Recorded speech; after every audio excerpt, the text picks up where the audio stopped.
I have a currently active listing for $4.25 million in Jamestown. I have a pending with a buyer right now for 5.3 million over in Tiverton. My most recent listing sale was 5.5 million over in Newport. Um, you know, in this market, these are exceptionally high price points. Um, and there are just not that many of them. Welcome to Coffee with Closers. In this series, we interview top real estate producers that are out there making big things happen in the real estate industry. That way you can learn from their failures and their big wins so you can start winning more in your real estate business. So Justin, welcome to the show. Thanks, Chris. Appreciate it. Nice to have you. Yeah, no problem. So Justin, I wanted to have you on to tell, the audience a little bit about your story of like how you started in real estate. There's a lot of people on this channel that are new, that are just getting started, and then also transition into like you building a team. And then last but not least, how you became a luxury real estate agent and shifted into that market, because I know that's a place that a lot of people want to go to and they're just not quite sure how to get there.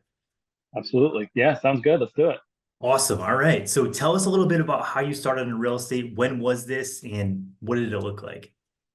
So I started in real estate really back in about 2000, end of 2009, beginning of 2010. I was transitioning out of a corporate job I just absolutely hated. I couldn't stand being a corporate guy sitting in the cubicle all day.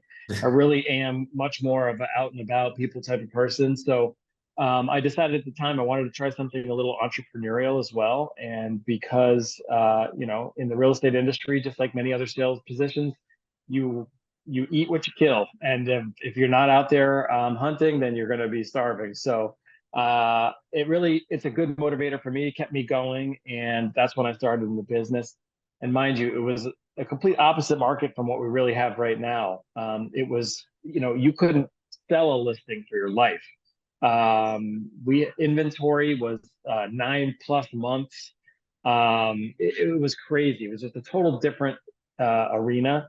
So it helped me really hone my skills a lot in certain ways that I think have benefited me throughout my career. Okay, so pretty much it's like the opposite of what we have today. So you probably saw a lot of expired listings and things like that that people were going for versus, what happens now when you list a house, it's sold in 2 days. Yeah, so my first five listings ever were expired.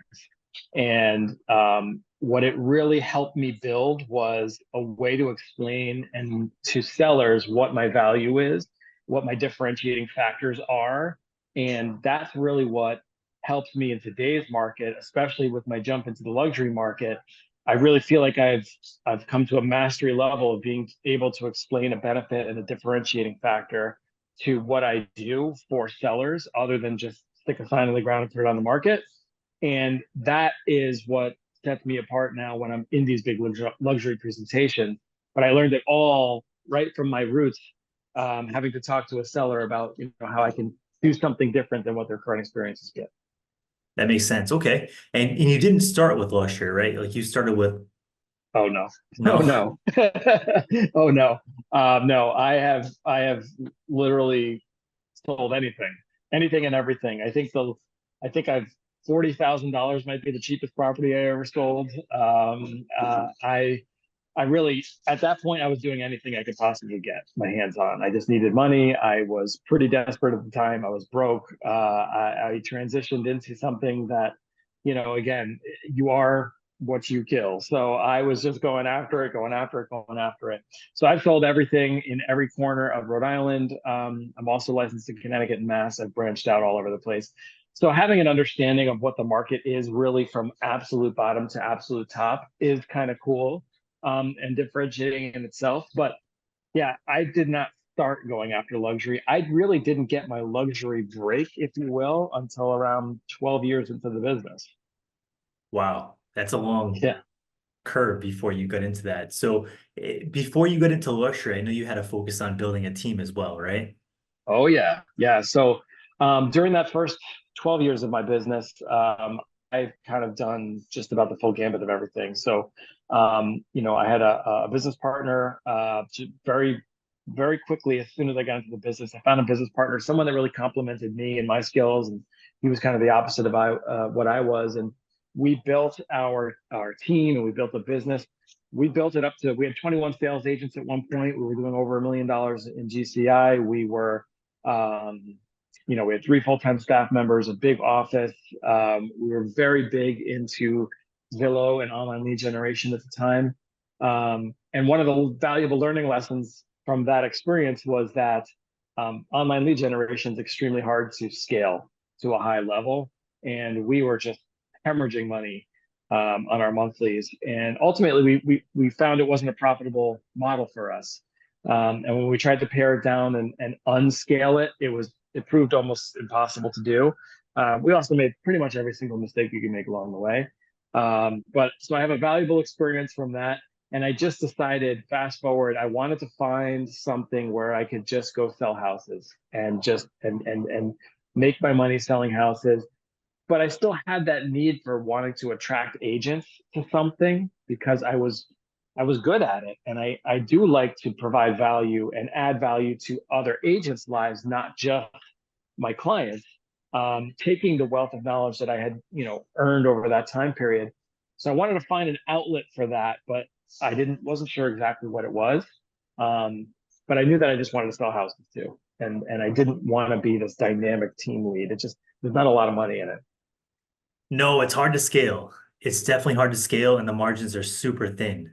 So I think a lot of people try to shift to that as their next step, and they realize like, yeah, there's some pros to it, but there's also a lot of cons, and it may look like a lot of money's coming in, but the margins are super, super tight. For sure. For So sure. you Yeah. decided to step back into the sales part, become a sales agent again, and just focus on going out there and hunting and finding the deal. But it sounds like you wanted to do it at a larger scale and kind of shift to higher end luxury properties where the checks would be a lot larger. Yeah. My main goal over the last 4 to 5 years was, how do I sell less houses and make the same or more money? That was really the shift I was looking to make in my life. And, I also coach for the Tom Ferry organization. I've been a Tom Ferry coach for almost 8 years now. And that was one of the ways where I got some satisfaction out of helping agents grow their businesses. I don't do that really for the money at all. I do that to kind of keep me fresh and in the know with agents all over the country, but also to just give me that satisfaction of helping others, because that is a big drive for me. But yeah, to your point, I really wanted to start to find a way where I could not work as hard or as much unit wise, but still maintain the volume. And so that was a big drive for me to try and get into this luxury game. Okay, yeah. So it basically you made the shift, and it took you about 12 years to do so. But when you decided to jump into that mindset and say, "Hey, I'm going to go look for luxury clients, higher end price points," how difficult was it to actually break into that? So it's how I got started is funny, but what I will say first is um, I truly believe that an agent can do get into luxury way faster than the 12 years it took me, just by paying attention to skill building. It really is about the skills that you maintain. And when I talk about skills, it's mostly conversational skills and the ability to sell what you do. One of my mentors, one of my big mentors, Sharon Suvatsa, he's the president of Real, which is the brokerage I'm at right now. He talks about, you have to demonstrate the complexity of what you do, right? And when you demonstrate the complexity of what you do, that's what creates value. So many agents I talk to, including my own clients, my coaching clients, have a really hard time explaining what they do and finding the complexity in what they do. Because to them, it's almost simplistic because they do it every day, right? But when you can't explain what you do to a client, to your clients, and you can't explain why it's in their best benefit to have the process look like it does, well, then there's no value there, because the client says, well, I can do this myself, or any other agent can help me. There's no big deal. But when you demonstrate the complexity of what you do and you're able to showcase it, right, and explain the flow of how it works, and then ultimately give the benefit to the client of what's going to do for them, that's where things change. So to answer your question directly, I think we can jumpstart an agent into a luxury move way faster than 12 years. based on the skill set and the understanding of their ability to converse with a client. Um, I will tell you how I started quickly. Um, for me, it came with a random phone call. I got a phone call one day. I just happened to be in Newport, Rhode Island, and I got a phone call from a potential client up in the Boston, Massachusetts market who was looking for a $3 million home in Newport. Now, I still to this day have no idea how they found me or why. I think it was the universe that really dropped them in my lap. It might have had to do with my coaching background online. I don't know, but they called me, and I knew at that moment that this was my opportunity, and I needed to capitalize on it. Now, I also knew that I really didn't know too much about Newport at the time, and I really needed to scale up my knowledge base on it. So the next day, I went down to Newport and I drove every single street in Newport, and I wrote down who the players were, who the other agents were, who the builders were, attorneys, landscapers, anything. I just started memorizing everything and writing it all down because I wanted to know the game that I was getting into. And it gave me a good fast forward to be able to have a conversation on a different level with this client who clearly knew about Newport, more about Newport at the moment than I did. And I didn't want that for long. So that's how I really jumped into it. And I wanted to learn the game. And then slowly but surely, through showing that client homes and meeting other agents and the builders, and et cetera, it really got me involved to the point where I was actually a competent agent. And that's where I took it from. Okay, wow. So it was just one call that kind of sparked the whole thing. It really, really was. My highest sale before that, I think, was 1.2 million. I really was trying to get to that high-end luxury market. I just didn't know how to do it. And that was the jump start for me. Now, again, do I think there's tons of ways for agents to get themselves into that market now without having to wait for the universe to strike lightning? I do. But for me, that was the impetus behind really making this jump. And then once I had the opportunity, I really focused on leveraging it. I was not going to let that opportunity go without trying to scurry and stay in that market and in that price point because it's where I knew I wanted to be.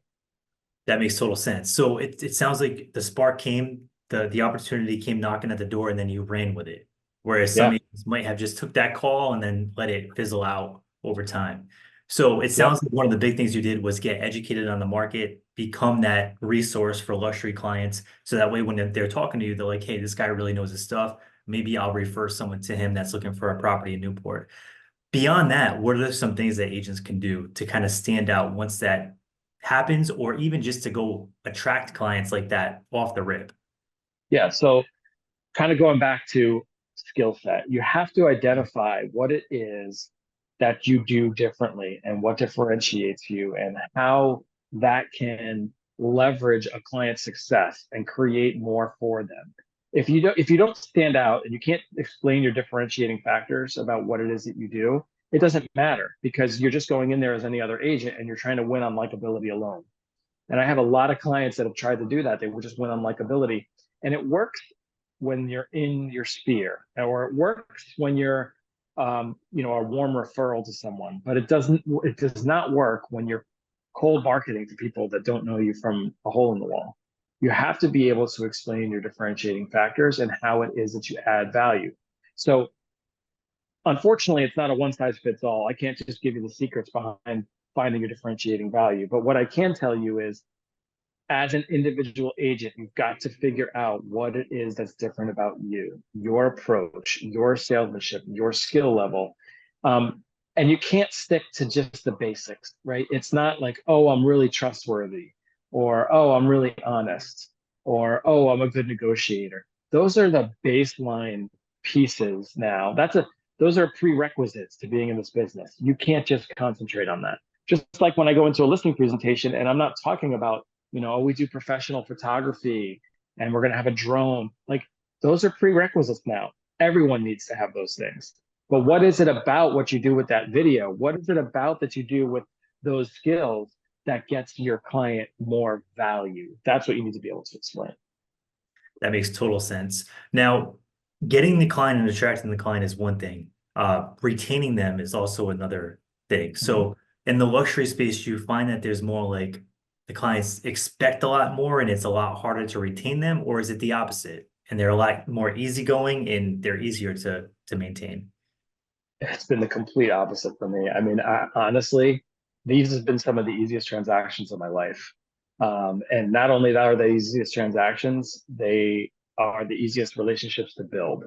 When you get now, look, there's to me, there's your average price point, there's your slightly above average price point, there's your like low level luxury market, and then there's your mid to high level luxury market.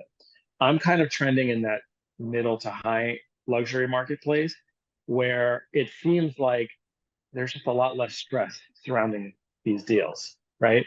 Clients aren't stressed out. Buyers and sellers aren't necessarily at the point of maximum stress in having to unload a home when they have to move to another one really quickly, or financing. Financing isn't really an issue in a lot of these spaces. So it seems like everyone's a lot more laid back. We're not arguing over tiny little things that can blow a deal that are just meaningless, stupid things. So that's nice. I do think in that high average price point to low luxury price point, there's a lot of stress there because you're dealing with a lot of people that kind of barely have enough money to be in that space. So they're scraping by and trying to do things. So I do think there's a lot more stress in that particular segment. But where I'm at now, honestly, these are way easier transactions, and people are they let common sense dictate, right? They're not trying to swim against the current. They're understanding of what the current market conditions are, and they just want to make educated decisions along the way, and obviously have the best marketing or representation for themselves, through. So I found it to be easier. That's awesome. And you said your most recent listing is about 5 million right now? I have a currently active listing for $4.25 million in Jamestown. I have a pending with a buyer right now for 5.3 million over in Tiverton. My most recent listing sale was 5.5 million over in Newport. Um, you know, in this market, these are exceptionally high price points, and there are just not that many of them. So it's kind of great. I mean, look, I'd love to be able to just live in that realm and only take that type of business, but it's kind of unrealistic for me to say that. I look at those still as the gravy, right? I know that my meat and potatoes are my average to about slightly above average price point, and I want to stay in there and obviously love to continue to raise that price point, but I am totally fine and I treat the same those clients with the same level of respect and importance as I do with these luxury clients because it's still gravy to me. Unless I start really consistently being able to close three, four, five of those a year, I'm really going to continue to concentrate on my core clients and just know though that I'm breaking into that market and I'm creating more and more inertia for myself with every particular sale. Yeah, that is awesome. That is awesome. So one of the hangups I think agents get is like if they didn't come from a background where they were in, $4 or $5 million houses, they kind of feel out of place and they feel very nervous going into a situation like that. And they almost get this imposter syndrome where they feel like, hey, like I Yeah. can't represent this client. Like I have no business being here. What's your take on that and how would you overcome that feeling? Listen, I'm one of the biggest imposter syndrome victims there is. Okay. Half the time I look at myself and say, what the hell are you doing? I can't even believe, what are you, how did you get to this point? Right. And I love when people come up to me and they're like, oh my God, I've been following your career. I respect you so much and all this accomplishments that you've gotten, this, that, and the other thing. Cause I'm like, you must be talking to someone else. I don't know. I still think I'm going to fail every single day.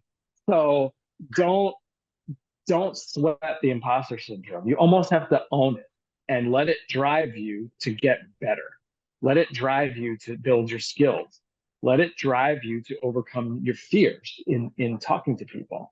Those are things that are drivers for me because I don't want to look back and regret not going for it in my 30s, 40s, 50s.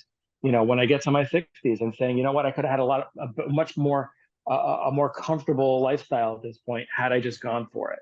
I never want to leave anything on the table like that. So I use that fear as a driver for me in order to help me improve my skills. And I'm a big proponent of coaching. I'm a big proponent of masterminding and paying attention to what people are doing locally, networking. I mean, ask the questions, seek a mentor. Like these are things that are important. And that's how you're going to advance your career even faster than I did to get to where you want to be. Yeah, that makes total sense. Now, how important is something like having a personal brand like on social media, having some kind of a YouTube presence, having some kind of a presence on Instagram? Does that matter in the luxury space, or is it really not important at all? That's an awesome question. So to me, personal branding is infinitely more important than like the brokerage you're affiliated with or the company, the flag you fly, or anything like that. See, that's one of the biggest misnomers in luxury real estate is you have to be with one of these big name, big brand brokerages that are out there who represent the luxury market. It's totally false. I've been crushing agents in that space with my brokerage that nearly nobody had ever heard of before. And if you right now call one of my developers or one of my clients, I would almost guarantee just about 99% of them, if you said, hey, what brokerage is Justin representing? They wouldn't even know. They'd have no clue because they don't care.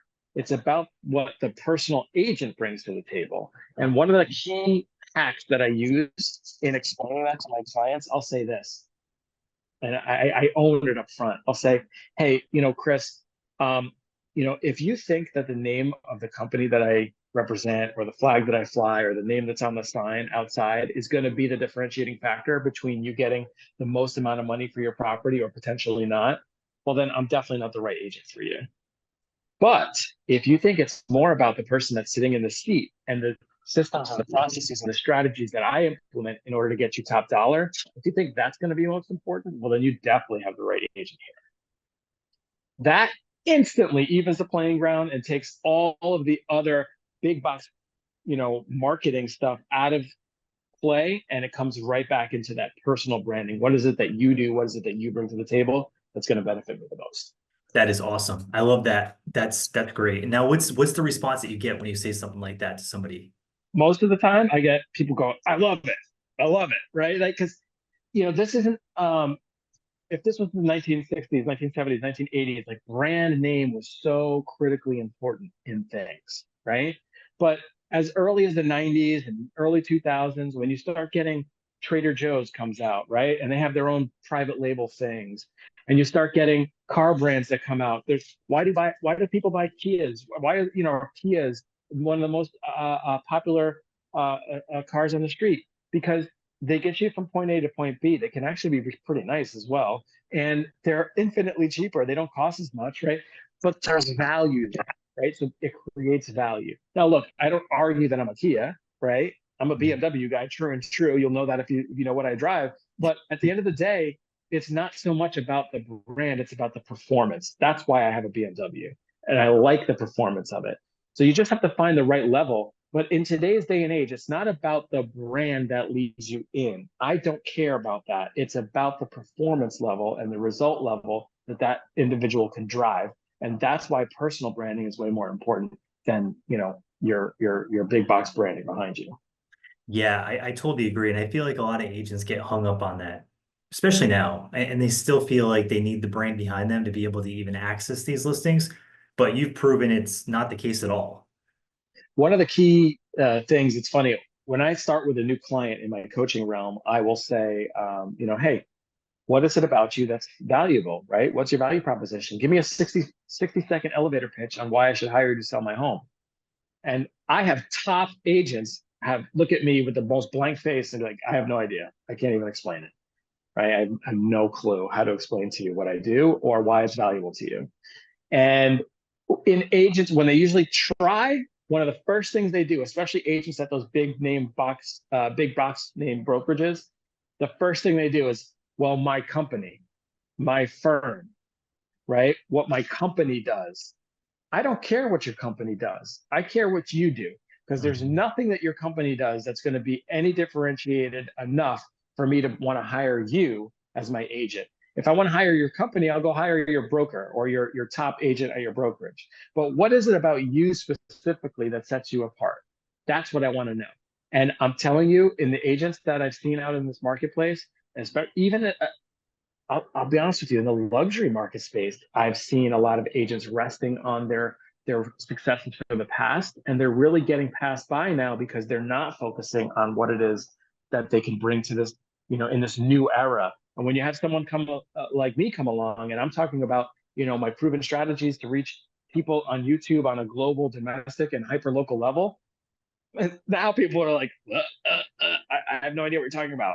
So when you're doing things like that, that's going to be the differentiating factor for you, and that's how it's going to help propel you to get even further. That's huge. So let's talk about that a little bit. The marketing strategy, how do you present that and like what does that look like? So going back to my mentor Sharon and some of the things that I've learned from him and paying attention to his podcast, he talks about, as I mentioned, demonstrating the complexity of what you do. Now, in order to do that, he also has this another little saying that I've really adopted and implemented into my listing presentation, which is something called show flow demo, where you have to show a client what it is that you're talking about, right? Or what they can expect. Then you have to demonstrate the workflow. How does it work? What's the process like? And how do I go about doing that? And then you demonstrate the success of this artifact that you promised, right? You have to basically turn your service into a product, something that you can actually sell to somebody.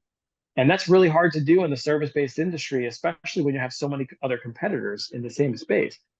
But when you can turn what you do into an actual product and you sell it to them, well, now they're getting something different that's substantially differentiated from everyone else that you can then have a value for and say, this is why you're hiring me, right? So personally, as I mentioned, one of the big key differentiating factors in the luxury space is I've gone to YouTube. And I do have a particular strategy. And I'll say to the client, one of the ways that I like to maximize your return on this asset of yours is my YouTube strategy and how I can reach a global, domestic, and hyperlocal market. Can I show you and explain to you exactly how that works? Absolutely. Right. And then I kind of demonstrate through the workflow of how I will target people with the same video in strategic global sections across the globe based on where I think a buyer may be coming from. Then a strategic domestic targeted range or targeted audience based on where I think people are coming from, and then a hyper local one. And each one gets customized based to the house and based to the needs of the client. But I take that, I demonstrate how it works, and then I show my results. Most recently, for that $4.25 million listings, right now I'm sitting on over 32,000 views on that listing video. And that alone, the sellers know and they can quantify that I've done something different and that I'm maximizing their exposure. Because there's no way that I could get 32,000 unique views on any other medium than YouTube. And that's how I've done it. So I have that now. Now, ask me another agent in that marketplace that does that. And I couldn't name them. So that's my differentiating factor right now. Huh. Wow. Okay. So YouTube, it is a game changer, 100%. And the way you can target right now is phenomenal. And again, it's very cost effective. Like you said, 32,000 views. That's amazing. Sure. And especially what's going on right now with, targeting on Facebook and different different marketing platforms. It's difficult to do it that way. So YouTube really is kind of like the sleeper asset that a lot of agents aren't really focusing on right now. And I think they should be. Absolutely. YouTube has been a key focus for me, a key medium to focus on. And, I got a lot of that from my coaching experiences. We've got some amazing minds in my coaching ecosystem, and I listen. I'm not only a teacher, I'm a student here. So I want to focus on the mediums that are working. YouTube, definitely. All the social media platforms, right? I'm not a big TikTok person. I just had a client tell me this morning that he's gone viral on TikTok and he's added a whole bunch of followers. He's getting leads. So whatever it is, whether it's, social media, TikTok, Instagram, Facebook, YouTube, it doesn't matter. Whatever works for you works for you. But YouTube has been unique for me, and I've been able to take that in this luxury realm take these beautiful videos and beautiful pictures of these properties and scale the reach on those mediums for, like you said, a relatively cost effective amount, right? If I tried to go get a TV ad to reach that same audience, I'm going to be spending probably 50 times as much, but it's not worth it because I'm also not able to target as effectively. So YouTube's been very important in my strategy as far as how to build this luxury presence. Yeah, that's huge. That is huge. Now, once you actually sell the property and you're under contract, how different is the negotiating with that kind of asset and that crowd compared to, a traditional sale? Is there a lot more moving pieces? Is it more Usually complex, less. more Usually arguing, less stress in general? it's usually way less stressful. There's usually way less moving pieces. Like I said, financing usually isn't an issue. A lot of times we're dealing in cash. Closing periods are usually shorter. Honestly, it's easier. It's tremendously easier. The stakes are higher, right? So you've got to make sure all your T's are crossed, your I's are dotted, right? Your details matter in this space. But to be honest with you, I found it to be easier. The actual closing piece, the transactional side of things, is significantly easier in this space. Yeah, just to call it like it is, it sounds like the big hang up or the only thing that you get stumped on is if you're an incompetent agent dropping the ball on things. And they probably have no tolerance for that. But beyond that, it seems like it's probably a lot smoother. Absolutely, it really is. It's a space where people are, aware of their resources, aware of what they want, and it's a space where it doesn't call for as much stress. It really doesn't. And I've come to love that. It's great to deal in. Um, you know, uh, these are folks that have assets and other houses and things all over the country, all over the world. So, they just want to know that things are taken care of. And if you're able to build the trust and able to provide the right resources for them, that's another thing. I've got clients buying locally that aren't from around here. This may be a second, third home for them. So I have also built a great network of vendors and other partners, attorneys, whatever it is, um, you know, that have been able to service these clients more effectively and give them the same level of service that I would.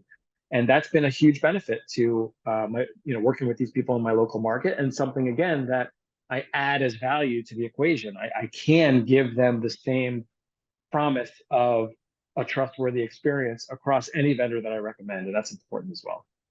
Yeah, that's huge. Okay. So what advice do you have for like aspiring realtors that want to go into this? Like what advice would you give someone that wants to enter the luxury market?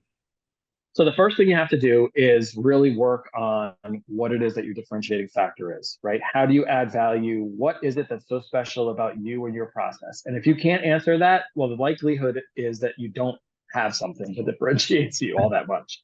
So you've got to identify what that is first. And there's a lot of examples of agents that have completely redefined their entire business, their career, their life by just defining what it is that they can do well. You look at a guy like my buddy Brad McCallum. Brad McCallum is one of the number one agents at Real, and he's up in the Canadian market, and Calgary, Canada, and he'll tell you flat out. A few years ago, he was dead broke, had no. His story is actually really unique. His father listed his house with someone else, didn't even list it with him, and that was kind of his low point. And he was saying to myself, "What am I doing? How do I even do this?" Now, for Brad, he dove into YouTube. That was his thing, and he just geeked out over it completely. Now, respectfully, I am not. I'm probably 1% of the geek he is when it comes to YouTube. I don't even touch his level of understanding and engineering with what he does. But that was something that became a passion of his, and he just started going out and videoing every single house that he ever went to, asking to start videotaping some luxury homes and showing that off. And he started pushing it on YouTube.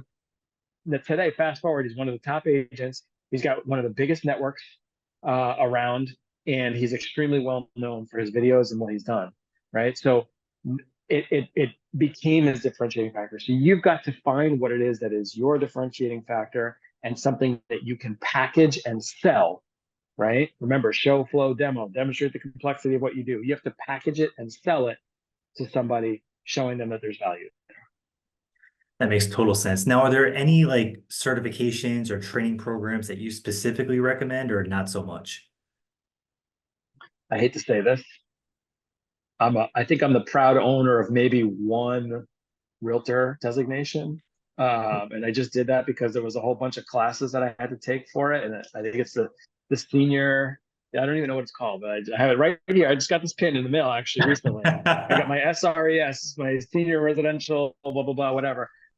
I don't care. It doesn't matter. You know why I don't care? Because my clients don't care. It doesn't matter. Right. So I don't care about the designations. I don't care about I don't have the luxury designation for my little pin. I don't care. It's not about that. It's about finding your differentiating factor. I know I sound like a broken record, but it's about being able to communicate better. It's about improving your skill to deliver value. That's what I care about.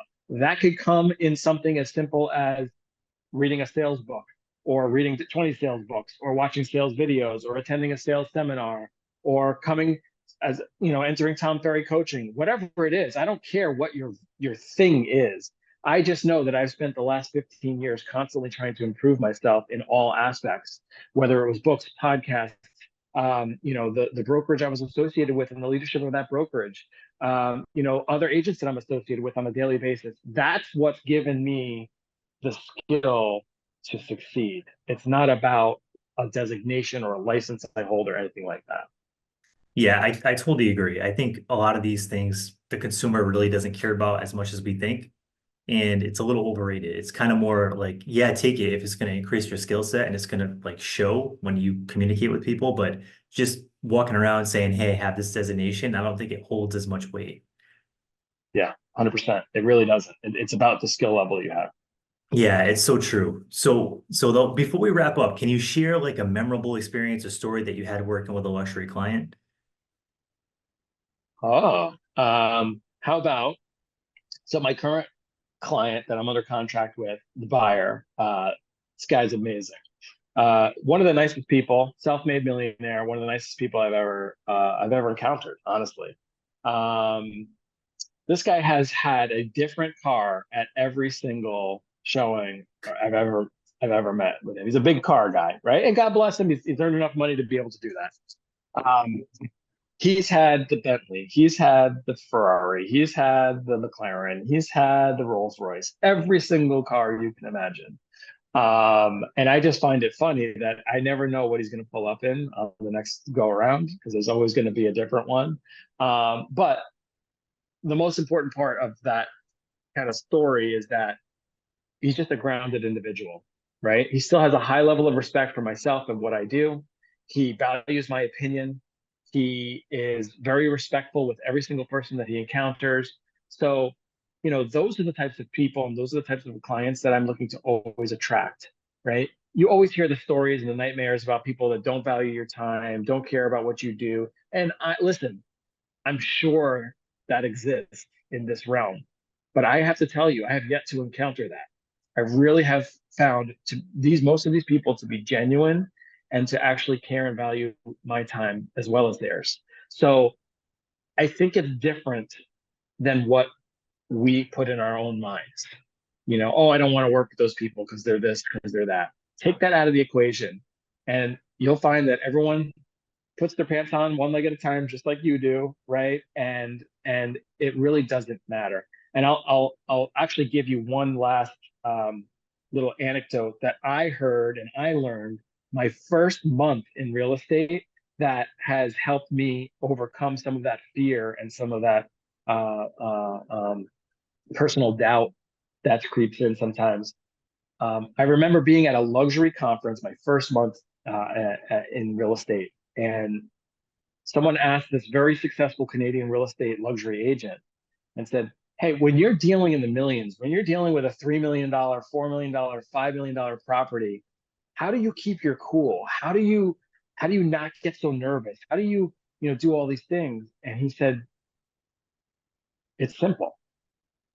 Just take a zero off the price and then do what you would normally do." So if it's a $3 million property, treat it like a $300,000 property. It's a $4 million property, treat it like a $400,000 property. It doesn't matter. It's the same thing. It's the same process. You're dealing with with human beings in the same transaction type, right? Now, yes, there may be more or less hurdles, right? Objections, objectives along the way. But at the end of the day, it's the same thing that we do every day, in and out. So don't let the price be the boogeyman, right? Take that fear out of your mind and just deal like it like you know you normally would, and have the confidence that you can handle that transaction. And ultimately you'll find your way through it. That's awesome advice. That really is. That's great advice. So before we wrap up, Justin, any other feedback or thoughts that you want to share with the audience? Look, ultimately, if anybody wants to connect with me, I'm more than happy to talk through these types of things. You can find me Instagram at your coach Justin. That's the best way to find me. Send me a message. I'm happy to connect with people. Happy to show a little bit more behind the curtain as far as my specific marketing plans and what I do. And really happy to just kind of help people get started. Also, if anybody's interested in coaching, you can reach out to me as well. I can answer any questions about those things. But yeah, I like I said, Tom Ferry says something that I align with very much. He says he has a massive capacity for caring about people, which I do as well. So anybody that's looking for some help or some, techniques to get themselves started, I'm always happy to help. I love it. That is awesome.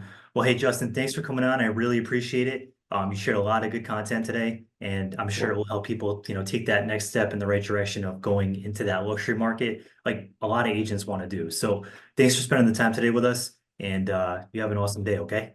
Thanks, Chris. Thanks for having me, brother. Appreciate Thanks, you. Justin. Thank you for watching the Empire of Real Estate YouTube channel. On this channel, we talk about real estate and entrepreneurship. So if you like that kind of content and you haven't subscribed yet, smash the like button and subscribe.